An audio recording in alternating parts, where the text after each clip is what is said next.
Ya, jadi waktu umur 2 tahun 2 bulan itu dia nggak ada batuk, nggak ada pilek, nggak ada demam. Tapi dia bilang sesek gitu dadanya. Akhirnya dibawa ke rumah sakit, diperiksa karena keluhannya itu sesak ya. Jadi dokter prefernya periksanya tuh paru-paru, terus jalan nafas, pernafasan gitu semua baik. Kemudian dokter memutuskan untuk periksa darahnya. Setelah diperiksa darahnya keluar hasilnya tuh ternyata gula darahnya 500. Syabil, bocah laki-laki berusia 6 tahun ini, didiagnosa mengidap diabetes tipe 1 atau tubuhnya tak menghasilkan hormon insulin sejak usianya 2,5 tahun. Berawal dari sering buang air kecil pada malam hari, serta berat badan yang dirasa tak ideal, orang tuanya pun akhirnya membawanya ke dokter endokrin di salah satu rumah sakit guna memeriksakan kesehatannya. Alhasil, ia pun divonis mengidap diabetes tipe 1. Diabetes tipe 1 muncul akibat kelainan pankreas dan autoimun. Biasanya gejalanya muncul saat anak-anak hingga remaja, sama seperti yang dialami Syabil. Berbeda dengan diabetes tipe 2 yang disebabkan oleh faktor genetik atau gaya hidup serta obesitas. Kini, setelah mendapatkan perawatan dan pengobatan sejak dini, Syabil tumbuh menjadi anak yang normal, selayaknya anak-anak pada umumnya. Walaupun mau tak mau ia harus rajin untuk mengecek tingkat kadar gula darah dalam dirinya, minimal 4 kali sehari, serta suntik insulin minimal 4 kali sehari guna mengontrol gula darah. Hal ini merupakan hal yang lumrah dilakukan pada penderita diabetes tipe 1.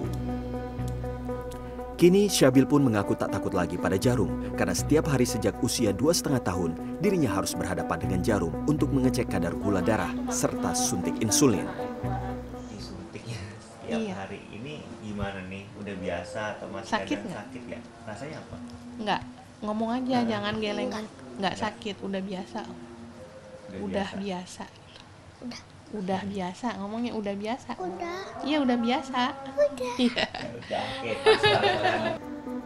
Sementara itu Niken, yang merupakan orang tua Syabil, harus ekstra protektif untuk mengontrol asupan gizi makanan pada anaknya.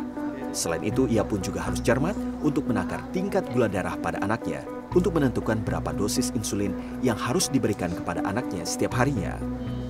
Selain itu, sebagai orang tua, ia pun harus menyisihkan sebagian penghasilannya untuk pengobatan diabetes pada anaknya. Kalau yang menggunakan BPJS itu semuanya di cover ya.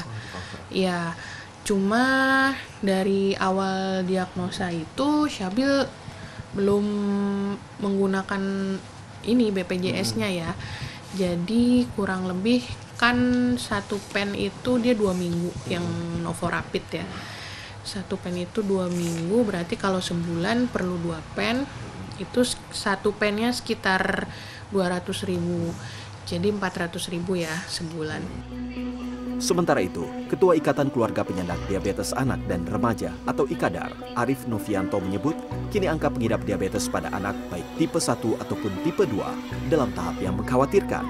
Bahkan kini tiap minggunya ada kasus baru diabetes pada anak yang dilaporkan. Di tahun 2003 itu kalau tidak salah ada 75 pasien, keluarga pasien di daerah Jabodetabek ya, tahun 2003. Kemudian ketika anak saya menjadi diabetesi di tahun 2010, di akhir 2010, angka itu sudah 570-an. Di tahun 2012 kalau saya tidak salah ingat itu sudah 750-an. Kemudian di tahun 2016 angkanya sudah melonjak menjadi 1.275-an. Pastinya tahun ini jauh lebih banyak ya. Dokter spesialis penyakit dalam Rumah Sakit YRHA Kedoya, Dr. Wardana menyebut ada beberapa hal yang dapat terjadi jika anak mengidap diabetes dan tidak mendapatkan perawatan dan pengobatan sejak dini.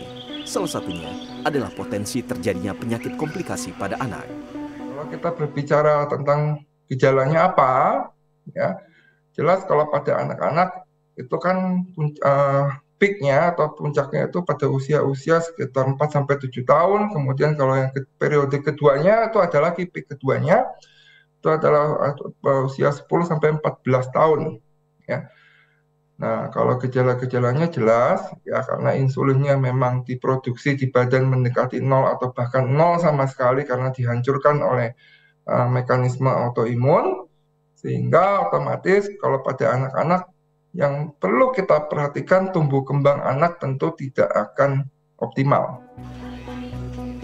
Walaupun umumnya kasus diabetes 90% terjadi karena faktor genetik, namun kini setiap anak berpotensi dapat mengidap diabetes karena gaya hidup serta lalainya peran orang tua untuk menjaga gizi anak-anaknya dan lalainya orang tua untuk memeriksakan kesehatan anaknya sejak dini.